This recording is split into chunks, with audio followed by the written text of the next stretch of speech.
कर्पूर गौरम करुणावतारम संसार सारम भुजगेंद्र।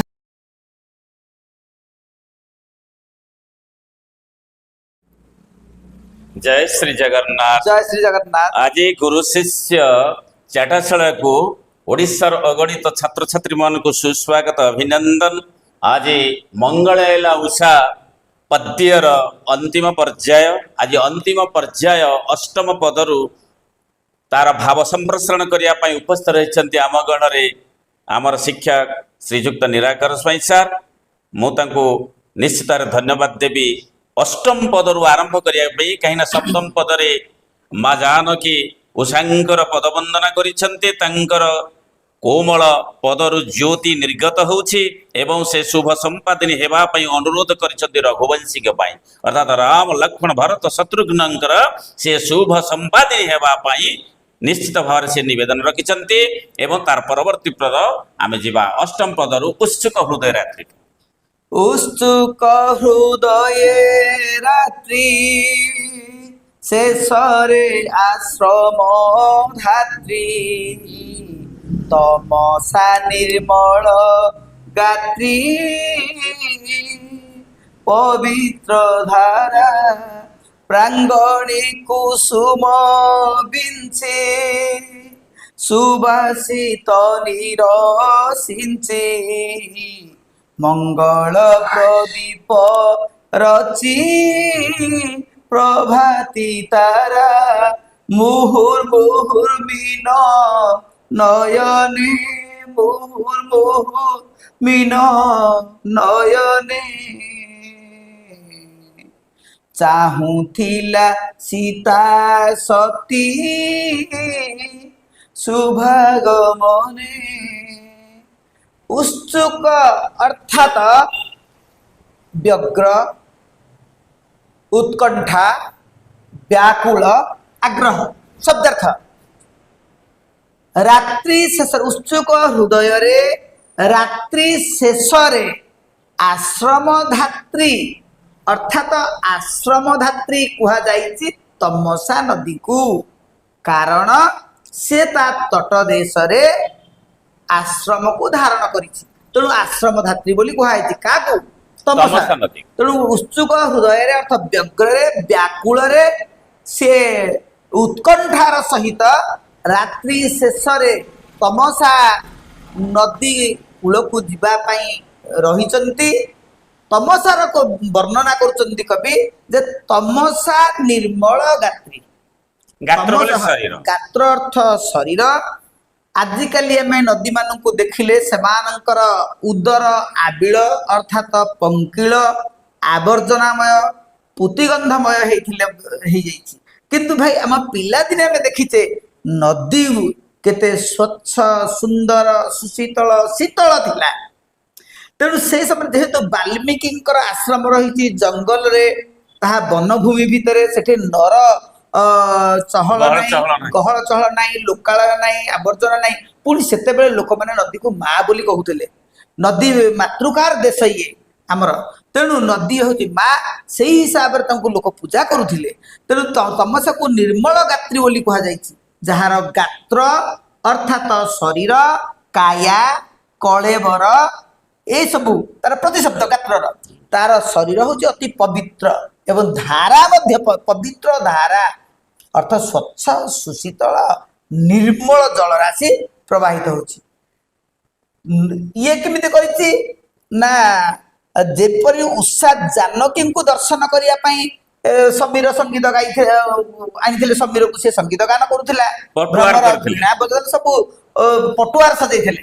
एठे मध्य तमसा नदी सीतांकर शुभ आगमन को प्रतीक्षा करी सेमती निजको सजै तार परिपाटी परिवेश को अति सुंदर भाव में सजै एठे कहै कौन ना प्रांगणे कुसुम बिंची सुबासित निरसिंची। प्रांगण अर्थ नदी कूल रे जो फूल गछ गुड़ी अच्छी फूल गछ गुड़िक फूल झड़ी तार जो नदी शज्या बालुका उपरे कूल रे थिबा बालुका उपरे फूल पड़ी ତେଣୁ ଏଠି କୁହାଯାଏ ପ୍ରାଙ୍ଗଣରେ ତମସା ନଦୀ କୁସୁମକୁ ବିଞ୍ଚିଛି, ସୁବାସିତ ନୀର ସିଞ୍ଚିଛି ଅର୍ଥାତ୍ ଫୁଲରୁ ମହକ ବାହାରୁଛି, କାକର ବିନ୍ଦୁ ଯୋଉ ପଡିଛି ଆମେ କହୁଛୁ ସୁବାସିତ ନୀର। ଆଜିକାଲିକା ଏଇ ଆଧୁନିକ ଭାଷାରେ ଆମେ ଯାହାକୁ ଅତର ବୋଲି କହୁ ସେଇଟାକୁ ସେ ସୁବାସିତ ନୀର, ସେ ସମୟରେ ମଧ୍ୟ କବିଙ୍କ ସମୟରେ ମଧ୍ୟ ସୁବାସିତ ନୀର ବ୍ୟବହାର ଥିଲା, ନଚେତ କବି ଏଭଳି ବର୍ଣ୍ଣନା କରିନଥାନ୍ତେ। ତେଣୁ ଆଉ କଣ କରିଛି ତମସା ନଦୀ ନା ମଙ୍ଗଳ ପ୍ରଦୀପ ରଚି ପ୍ରଭାତି ତାରା, ଗୋଟେ ମଙ୍ଗଳ ଦୀପ, ପ୍ରଦୀପ ଅର୍ଥ ଦୀପ, ଆମେ ମଙ୍ଗଳ ଦୀପ ଶୁଭ ଦୀପ ଲଗାଉ କେତେବେଳେ ନା ଯେତେବେଳେ ଆମ ଘରକୁ ଠାକୁର ଠାକୁରାଣୀ ଆସନ୍ତି ବା ଆମ ଇଏ ସଭ୍ୟତା ଆଉ ସଂସ୍କୃତିରେ ଆର୍ଯ୍ୟ ସଭ୍ୟତାରେ ରହିଛି, ଯେତେବେଳେ ଗୋଟିଏ ଝିଅ ଶାଶୁ ଘରକୁ ଯାଇଥିବ ଲେଉଟିଲା ବେଳେ ତାକୁ ପ୍ରଦୀପ ଲଗେଇ ବନ୍ଦାପନା କରି ଗୋଟେ ତାକୁ ଗ୍ରହଣ କରାଯାଏ ବା ଘରକୁ ସ୍ୱାଗତ କରାଯାଏ। ତେଣୁ ଏଠି ନଦୀ ମା କେମିତି ଆମର ଶ୍ଲୋକ ରହିଛି, ପ୍ରଥମ କରି ଜାନକୀ ଆସୁଛନ୍ତି ତମସା ଗର୍ଭ, ତମସା ଆସୁଛନ୍ତି ତେଣୁ ମା ହଉଛନ୍ତି କିଏ ମା ରୂପରେ ଏଠି ଅଛନ୍ତି ତମସା। ତେଣୁ ଆମର ଶ୍ଲୋକଟିଏ ରହିଛି ଗଙ୍ଗେ ଚ ଯମୁନେ ଚୈବ ଗୋଦାବରୀ ସରସ୍ୱତୀ ନର୍ମଦେ ସିନ୍ଧୁ କାବେରୀ ଜଳେସ୍ମିନ୍ ସାନ୍ନିଧ୍ୟ କୁରୁ। ଆମର ଯୋଉ ପବିତ୍ର ମନ୍ତ୍ର ରହିଛି ଯେ ନଦୀ ଆମର ମା, ନମାମି ଗଙ୍ଗେ ବୋଲି ଆମେ କହୁଛୁ, ଆସନ ଶୁଦ୍ଧି କରିବା ପାଇଁ ଆମେ ମନ୍ତ୍ର ଗାଉଛୁ। ତେଣୁ ଏଠି ତମସା ମା ଭାବରେ ଏଠି ନିଜକୁ ପ୍ରସ୍ତୁତ କରି ଝିଅକୁ କୋଳରେ ଧରିବା ପାଇଁ ସିଏ ଗୋଟେ ଶୁଭ ଦୀପଟିଏ ଜାଣିଛି। ଦୀପ କୋଉଟା ନା ପ୍ରଭାତି ତାରା, ପ୍ରଭାତି ପ୍ରାଚୀ ଦିଗରେ ନଭରେ ଯେଉଁ ଫୁକିଆ ଯେଉଁ ପାହାନ୍ତି ତାରାଟି ଉଦିତ ହୁଏ ତାକୁ ଆମେ କହୁଛେ ରାତ୍ରିର ଅବସାନ ଘଟିଲା, ସିଏ ହଉଛି ତାର ସଂକେତ। ଯେଭଳି ସନ୍ଧ୍ୟା ତାରା ଦେଖିଲେ ଯେ ଦିନ ଶେଷ ହେଲା, ରାତ୍ରିର ଆଗମନ ସିଏ ହଉଛି ରାତ୍ରିର ସୂଚନା ପ୍ରଦାନକାରିଣୀ ସନ୍ଧ୍ୟା ତାରା। ହଁ ସନ୍ଧ୍ୟା ତାରା, ଇଏ ହଉଛି ପ୍ରଭାତ ତାରା ଅର୍ଥାତ ପାହାନ୍ତି ପହର ହେଲା, ସକାଳ ହେଲା, ଦିନର ସୂଚନା କରା। ଯୋଉ ପ୍ରଭାତୀ ତାରା ଆସିଛି କବି କଳ୍ପନାରେ ତାହା ରୂପ ନଉଛି ଯେ ଏହା ନିର୍ମଳ ଗାତ୍ରୀ ଆଶ୍ରମ ଧାତ୍ରୀ ତମସା ସୀତାଙ୍କର ଶୁଭ ଆଗମନ ପାଇଁ ଏଭଳି ଏକ ମଙ୍ଗଳ ପ୍ରଦୀପ ଜାଳିଛି ପ୍ରାଚୀ ଆକାଶରେ। ଉଟ ଜୁତା ପସ କନ୍ୟା ଗଣଙ୍କ ଆଦର ବନ୍ୟା ପ୍ଲାବନେ ଜଗତ ଧନ୍ୟା ସତୀରତନ ବାହାରି ଅବଗାହନେ ମୁନି କନ୍ୟାଙ୍କ ଗହଣେ ଅନୁକମ୍ପାଙ୍କ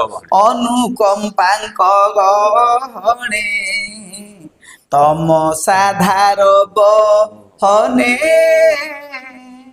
କଲେ ଗମନ ସତିଙ୍କି ତମସା ଅଙ୍କରେ ସତିଙ୍କି ତମସା ଅଙ୍କରେ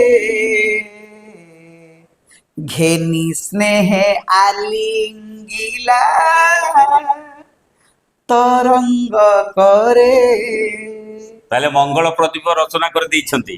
ଆଉ ମୁହୁର୍ମୁହୁ ମିନନୟନରେ ଅର୍ଥାତ ମୁହୁର୍ମୁହୁ ଶବ୍ଦର ଅର୍ଥ ପ୍ରତି ମୁହୂର୍ତ୍ତରେ ପ୍ରତି କ୍ଷଣରେ, ମିନନୟନେ ଏଠି ଗୋଟେ ସୁନ୍ଦର କଥାଟିଏ ରହିଛି, ମାଛର ଆଖି ପତା ନାହିଁ। ତେଣୁ ଅପଲକ ନୟନରେ ଆମେ ଯେଭଳି ଭାବରେ ଗୋଟେ ଆଗ୍ରହ ଉଦ୍ଦୀପନା ଯଦି ଥିବ, ଉତ୍କଣ୍ଠା ଥିବ, ବ୍ୟଗ୍ରତା ଥିବ, ଆଉ ସୁନ୍ଦର ଦୃଶ୍ୟରେ ଆଜି ଦେଖୁଥିଲେ ଆମ ଆଖି ପତା ପଡେନି, ଆମେ ଅପଲକ ନୟନରେ ଚାହୁଁ, ସେଇଟାକୁ କୁହାଯାଏ ମୀନ ନୟନ। ଅର୍ଥାତ ଆଖି ପତା ନାହିଁ, ପୁରା ବିସ୍ଫାରିତ ନେତ୍ରରେ ବିମୁଗ୍ଧ ହେଇକରି ଆଶ୍ଚର୍ଯ୍ୟରେ ଯୋଉ ଦୃଶ୍ୟରେ ଆଜିକୁ ଆମେ ଅବଲୋକନ କରୁ ତାହାକୁ ତାହେଲେ ମୋଟାମୋଟି ଭାବରେ ମୀନ ନୟନ ତମସା ମଙ୍ଗଳ ପ୍ରଦୀପ ଜାଳି ଆଜି ସ୍ୱାଗତ କରିବା ପାଇଁ ଅପେକ୍ଷାରତ। ଏଠି କଣ ହେଇଛି, ସେ ଜାନକୀ କେମିତି ଆସୁଛନ୍ତି? ଉଟଜୁ ତାପସ କନ୍ୟା, ଉଟଜ କହିଲେ କୁଟୀର କୁଡିଆ, ତାପସ କନ୍ୟା ଅର୍ଥ ମୁନି କନ୍ୟା। ଠିକ ଅଛି। ଉଟଜୁ ତାପସ କନ୍ୟା ଗଣଙ୍କ ବୋଲେ ମୁନି କନ୍ୟା ଗଣଙ୍କର ଆଦର ରୂପକ ବନ୍ୟାରେ ପ୍ଲାବିତ ହେଇଛି। ଆମେ ଦେଖୁଛେ ବଡ ଭାଇ, ନଦୀରେ ବନ୍ୟା ଆସିଲେ ତାର ଉଭୟ କୂଳରେ ଲଙ୍ଘନ କରୁଛି, କୂଳ ଲଙ୍ଘିଲା ବେଳେ ତାହା ମାଡ଼ିଯାଏ, ତା ଉପରେ ବନ୍ୟା ପାଣି ମାଡ଼ିଯାଏ, ପଟୁ ପଡ଼ିଯାଏ। ଆମେ ସେ ଯୋଉ ଭୂମି ଉପରେ ବନ୍ୟା ପାଣି ମାଡ଼େ, ତା ଉପରେ ରହିଯାଏ ବନ୍ୟା ପାଣି, ଆମେ କହୁଛୁ ଏଟା ପ୍ଲାବନ ଭୂମି, ଆଚ୍ଛା। ଯୋଉଟା ସିଏ ମାନେ ବିଶେଷ ଭାବରେ ତା ଦ୍ୱାରା ଗାଧେ। କିନ୍ତୁ ଏଠାରେ ମୁନି କନ୍ୟା ଏତେ ଆଦର କରୁଛନ୍ତି ଯେ ସେ ଆଦର ରୂପକ ବନ୍ୟାରେ ସୀତା ଏଠି ପ୍ଲାବିତ ହେଇଯାଇଛି। ତାହେଲେ ସୀତାଙ୍କ ପାଖରେ କିଏ ରହିବ? ହଁ। ଗୋଟେ ପ୍ରତିଯୋଗିତା ଚାଲୁଛି, ମୁଁ ରହିବି। ହଁ, ସିଏ ଉଭୟ ମୁନି ଆଚ୍ଛା। କନ୍ୟାଙ୍କ ଗହଣରେ ଅନୁକମ୍ପା ଅଛନ୍ତି। କିଏ ଟିକେ ହାତ ଟିକେ ପୋଛି ଦଉଛି, କିଏ ଟିକେ ମୁଣ୍ଡ କୁଣ୍ଡେଇ ଦଉଛି, କିଏ ଆଗେ ଆଗେ କାଜୁ ପଳଉଛି। ପକଉଛି, କିଏ ଦାନ୍ତ କାଠି ଟିକେ ଦେଇ ଦଉଛି। ଏଇ ଯୋଉ ଏତେ ଆଗ୍ରହ, ଏତେ ଠିକ ଅଛି, ଆଗକୁ ଉତ୍କଣ୍ଠା, ଯିବା। ହଁ। ମୁନି କନ୍ୟାଙ୍କର ଆଦର ରୂପକ ବନ୍ୟାରେ ପ୍ଲାବିତ ହେଇଯାଇଛନ୍ତି। କିଏ ନା ଜଗତ ଧନ୍ୟା ସତୀ ରତନ। ସତୀ ମାନଙ୍କ ଭିତରେ ଯିଏ ରତନ, ଜଗତ ଯାହା ଏଭଳି ସତୀଙ୍କୁ ଧାରଣ କରି ଜଗତ ନିଜେ ଧନ୍ୟ ହେଇଯାଇଛି। ଠିକ ଅଛି। ତେଣୁ ଜଗତ ଧନ୍ୟା ସତୀ ରତନଙ୍କୁ ଏଭଳି ଭାବେ ପ୍ଲାବନ ମାନେ ମୁନିକନ୍ୟା ମାନେ ନିଜ ଆଦର ରୂପକ ବନ୍ୟାରେ ପ୍ଲାବିତ କରିଦେଇଛନ୍ତି। ବାହାରି ଅବଗାହନେ, ଅବଗାହନେ ଅର୍ଥାତ୍ ଆମର ଆଗରୁ ଆଞ୍ଚଳିକ ଭାଷାରେ ତାର ଅନେକ ରହିଛି। ସ୍ନାନ କରିବା ପାଇଁ, ଗାଧେଇବା ପାଇଁ, ଗାଁ ଗହଳିରେ ବଡ ଭାଇ ମାନେ ହକାଳିଆ। ହଁ, ଆମର କଥା ଇଏ କହିଛନ୍ତି ନା, ହଁ। ସୀତା ନିଜେ କହିଛନ୍ତି ହଁ। ଯେ ବୋଇଲେ ଆଜ୍ଞା ହେଉ ହବ୍ୟବାହନ, ଦାସୀ କରିବ ଯାଇ ଅବଗାହନ, ବେଶ ସ୍ନାନ କରିବା ଆଉ। ଯେ ହଁ ଇଏ ମତେ ଲେଖିଛନ୍ତି, ହଁ ଏଇଟା ଏଇଥିରେ ମତ ତପସ୍ୱୀର। ତପସ୍ୱୀରେ ମଧ୍ୟ ମେହେର ଲିଖିଛନ୍ତି ଯେ ବାହାରି ଅବଗାହନେ, ଗାଧେଇବା ପାଇଁ ବାହାରିଲେ, ବେଶ। ସ୍ନାନ କରିବା ପାଇଁ ବାହାରିଲେ। ସ୍ନାନ ପାଇଁ। ହଁ, ସ୍ନାନ ପାଇଁ। କାହା ଗହଣରେ? ଅନୁକମ୍ପାତ। ଅନୁକମ୍ପାଙ୍କ ସହିତ ଆଉ ଅନ୍ୟାନ୍ୟ ମୁନିକନ୍ୟାଙ୍କ ସହିତ ସେ ଆସିଛନ୍ତି। କୁଆଡେ ଗଲେ ନା ତମସା ଧାର ବହନେ କଲେ ଗମନ। ତମସା ନଦୀର ଧାର ଯୋଉଠି ବହୁଛି, ସ୍ରୋତ ଯୋଉ ନଦୀର ପାଣିଟା ଯୋଉପଟେ ଚାଲିଛି ସେଇଠିକି ଗଲେ, କଲେ ଗମନ।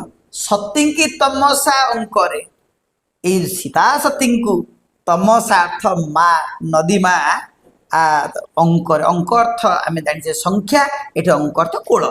ନାଟକର ଦୃଶ୍ୟ ଯୋଉ ବିଭାଗ ଭାଗକୁ ଆମେ ମଧ୍ୟ ଅଙ୍କ କହୁଛୁ। ନାଟକର ଅଙ୍କ, ଅଙ୍କ ଅର୍ଥ ସଂଖ୍ୟା ବିଶେଷ, ଆଉ ଅଙ୍କ ଅର୍ଥ ଏଠି କୋଳ। ତେଣୁ ସତୀଙ୍କୁ ତମସା ଅଙ୍କରେ ଅର୍ଥାତ୍ ତମସା ନଦୀ ନିଜ କୋଳରେ ମା ସୀତା ସତୀଙ୍କୁ ଧାରଣ କଲା।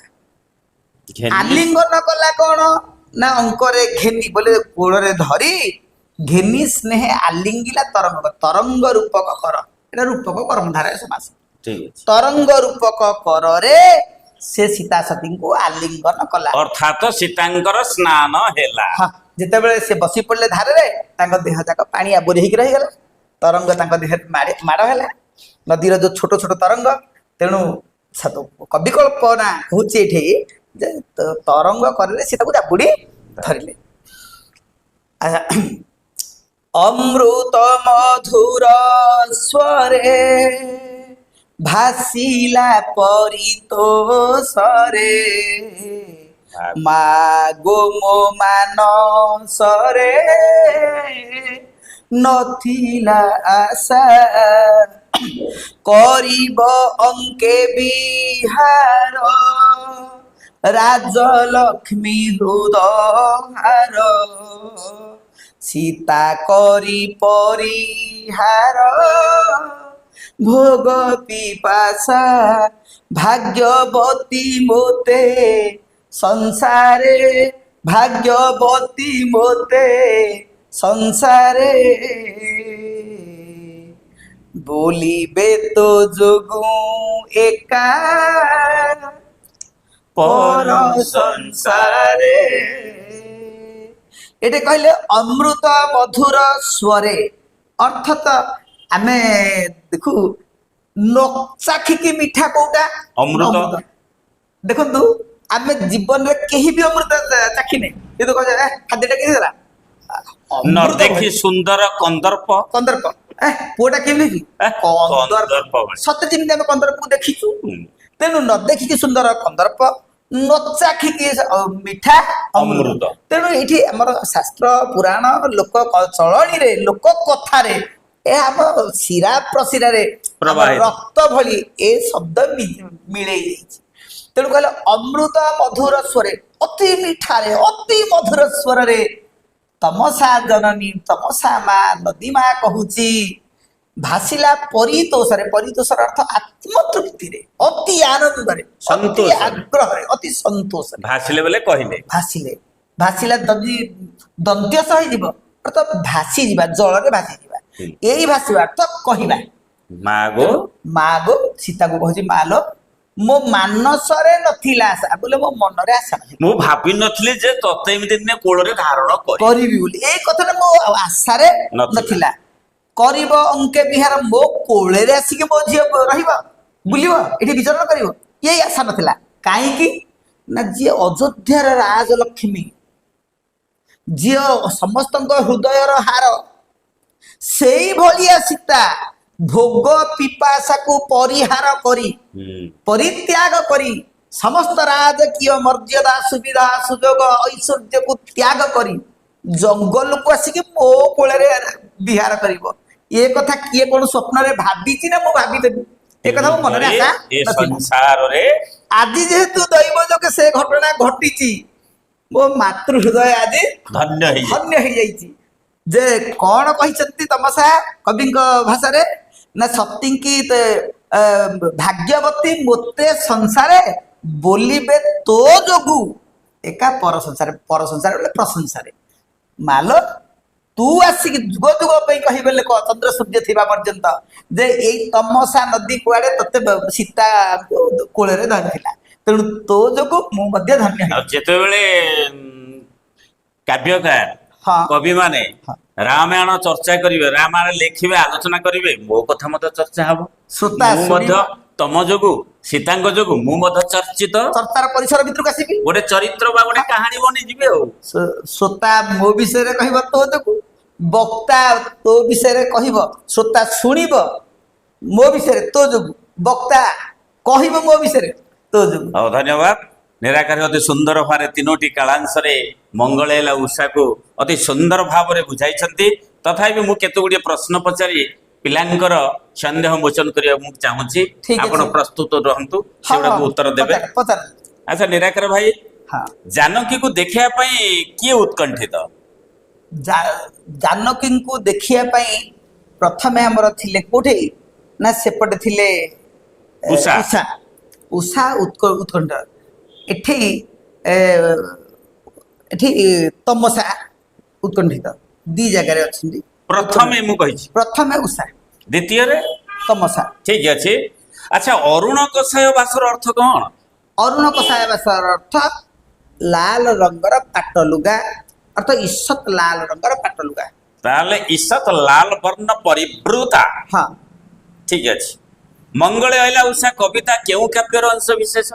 ଏହା ଗଙ୍ଗାଧର ମେହେର, ସ୍ୱଭାବ କବି ଗଙ୍ଗାଧର ମେହେରଙ୍କ କାଳଜୟୀ କୃତି ତପସ୍ୱିନୀ କାବ୍ୟର ଅଂଶ ବିଶେଷ। ଭ୍ରମଣ କଣ ବଜାଉଥିଲେ? ଭ୍ରମର ବୀଣା ବାଦନ କରୁଥିଲା। କେଉଁ ଶବ୍ଦ ବୈକୁଣ୍ଠକୁ ତୃପ୍ତି ଦେଇଥିଲା? ମୁନି ମୁଖ ବେଦ ସ୍ୱନ ପୂର୍ଣ୍ଣ କଲା ଶ୍ୟାମ ବନ, ଅର୍ଥ ମୁନି ମୁଖର ବେଦ ସ୍ୱନ ଶ୍ୟାମ ବନକୁ ପୂର୍ଣ୍ଣ କରୁଥିଲା, ଓଙ୍କାର ସମସ୍ତଙ୍କୁ ତୃପ୍ତି ବିଧାନ କରୁଥିଲା। ପ୍ରଭାତୀ ତାରା କେଉଁ ପ୍ରଦୀପ ରଚନା କରିଥିଲା? ମଙ୍ଗଳ ପ୍ରଦୀପ ରଚି ପ୍ରଭାତରେ, ମଙ୍ଗଳ ପ୍ରଦୀପ। ଆଚ୍ଛା, ମା ଜାନକୀଙ୍କର ହୃଦୟରେ ଚିତ୍ରିତ ମୂର୍ତ୍ତିଟି କିଏ? ଚିତ୍ରିତ ମୂର୍ତ୍ତି ହେଉଛନ୍ତି ପ୍ରଭୁ ରାମ, ତାଙ୍କର ଆରାଧ୍ୟ। ଯେମିତି ପଦ୍ମର ଆରାଧ୍ୟ ହେଉଛନ୍ତି ସୂର୍ଯ୍ୟ ଦେବତା, ମା ଜାନକୀଙ୍କର ଆରାଧ୍ୟ ହଉଛନ୍ତି ରାମଚନ୍ଦ୍ର, ବୀର ରାମଚନ୍ଦ୍ରଙ୍କର ମୂର୍ତ୍ତି। ଏଇଟା ତପସ୍ୱୀ କାବ୍ୟର କେଉଁ ସ୍ୱର୍ଗରୁ ଆସିଛି? ଏଇଟା ଚତୁର୍ଥ ସର୍ଗରୁ ଆସିଛି। ଆର କବି କିଏ? କବି ହଉଛନ୍ତି ସ୍ୱଭାବ କବି ଗଙ୍ଗାଧର ମେହେର, ଯୋଉଟାକୁ ଆପଣ ଭାଷାରେ କହିଥିଲେ ରଙ୍ଗା ଜୀବ ଗଙ୍ଗାଧର। ଠିକ ଅଛି। ପ୍ରକୃତିକୁ କବି କାହା ପରି ଚିତ୍ରଣ କରିଛନ୍ତି? ଏଠି ମାନବ ଚରିତ୍ର, ଯେମିତି ମଣିଷ ମାନଙ୍କର ଭାବ ଆବେଗ ଉତ୍କଣ୍ଠା ବ୍ୟାକୁଳତା ସ୍ନେହ ଏଇ ସବୁ ଥାଏ, ମାନବ ଚରିତ୍ର ଭଳି ବର୍ତ୍ତ୍ୟଭୂମିକୁ ଉଷା ଆଗମନ କରିବାର କାରଣଟି କଣ? ଜାନକୀଙ୍କୁ ଦର୍ଶନ କରି ନିଜେ ଖୁସି ହେବା ପାଇଁ, ନିଜର ତୃଷା ଦର୍ଶନ ଅଭିଳାଷ ପରିତୃପ୍ତି କରିବା ପାଇଁ, ଉପଶମ କରିବା ପାଇଁ। ଅଯୋଧ୍ୟାର ରାଜରାଣୀ ମା ଜାନକୀ ଏଠି ଆଶ୍ରମକୁ ଆସିବାର କାରଣ କଣ? ସେଇଟା ତ ଆର ପୃଷ୍ଠଭୂମି ଗୋଟିଏ ଧାଡିର ଉତ୍ତର କୁହ। ଆସିବାର କାରଣ ରାମଚନ୍ଦ୍ରଙ୍କ ଦ୍ଵାରା ନିର୍ବାସିତ ହେଇଛି। ରାମଚନ୍ଦ୍ରଙ୍କ ଆଦେଶରେ ହଁ। ଲକ୍ଷ୍ମଣଙ୍କ ଦ୍ଵାରା ହଁ ନିର୍ବାସିତ ହେଇଛନ୍ତି। ହଁ। ଧନ୍ୟବାଦ। ଏହାପରେ ଆମେ ଆଉ ଗୋଟେ ଯୋଡେ ପ୍ରଶ୍ନ ପଚାରିବା ଆପଣଙ୍କୁ ପିଲାମାନଙ୍କର ସନ୍ଦେହ ମୋଚନାର୍ଥେ। ମୋଚନାର୍ଥେ। ହଁ। ଆଚ୍ଛା, ଆମର ଭିନ୍ନ ଶବ୍ଦ ମୁଁ ପଚାରିବି। ବାସ ବାସ। ହଁ ବାସ ବାସ ବାସ ଅର୍ଥ ଗୋଟିଏ ବାସ ସେଇ ଏକା ବନାନ ବରେ ଆକାର ଦନ୍ତ୍ୟସ ଦନ୍ତ୍ୟସ। ସେଇ ବାସ ଅର୍ଥ ଗୋଟିଏ ହଉଛି ଫୁଲର ମହକ, ଯେମିତି ଆମେ କହୁଛେ ମଲ୍ଲି ଫୁଲର ବାସ ଶହ ଟଇ ଚଉପାଶ ବେଶ। ଗଲା। ଆଉ ଗୋଟେ ହଉଛି ବାସ ଅର୍ଥ ବସ୍ତ୍ର, ଅରୁଣ କଷାୟ ବାସ, ଆଉ ଗୋଟେ ବାସ ଅର୍ଥ ବାସଗୃହ ଗୃହ ଭବନ। ଭବନ। ଠିକ ଅଛି। ଅଙ୍କ। ଅଙ୍କ ଅର୍ଥ ଗୋଟିଏ ହଉଛି ସଂଖ୍ୟା ବିଶେଷ, ଯେମିତି ଆମର 2 ଅଙ୍କ ବିଶିଷ୍ଟ ସାର ସଂଖ୍ୟା 10, 10। 1 ଅଙ୍କ ବିଶିଷ୍ଟ ବୃହତ୍ତମ ସଂଖ୍ୟା 9 ଅଙ୍କ। ଅଙ୍କ। ଆଉ ଅଙ୍କ ଅର୍ଥ କୋଳ। ଆଉ ଗୋଟେ ଅଙ୍କ ବ୍ୟବହାର ଆଉ ଅଙ୍କ ନାଟକରେ ନାଟକର କେତୋଟି ଦୃଶ୍ୟ ସମାହାର। ଠିକ ଅଛି। କର। କର ଅର୍ଥ କିରଣ, କର ଅର୍ଥ ଖଜଣା, କର ଅର୍ଥ ହାତ, ଆଉ ହାତୀର ହାତ ଶୁଣ୍ଢ। ଠିକ ଅଛି। ପଦ। ପଦ ଅର୍ଥ ଆମର କେତେ ଗୁଡିଏ ପାଦକୁ ନେଇ କବିତାରେ ପଦ ଗଠନ ହୁଏ। ହଁ, ଆଉ କବିତାର ପଂକ୍ତି। ପଂକ୍ତି। ଆଉ ପାଦ ଚରଣ। ଚରଣ। ପଦ ଚରଣ। ଆଚ୍ଛା। ବନ। ବନ ଅର୍ଥ ଅରଣ୍ୟ, ଆଉ ବନ ଅର୍ଥ ଜଳ। ଆଚ୍ଛା। ବିଧି।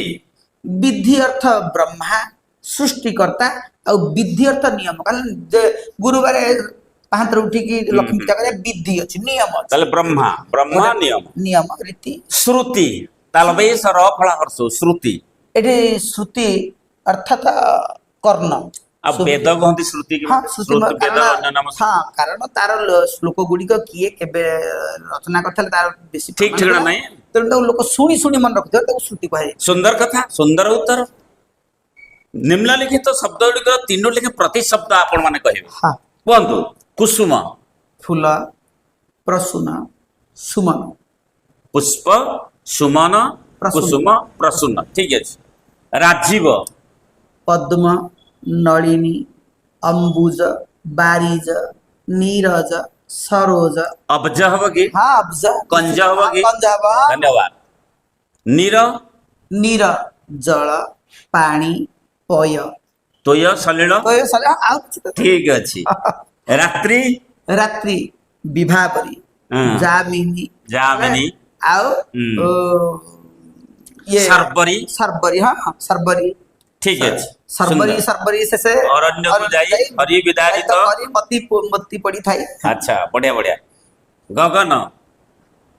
ଅମ୍ବର, ଅମର। ଆକାଶ, ନଭ। ନଭ, ହୁଁ। ବିହାୟସ। ବ୍ଯୋମ।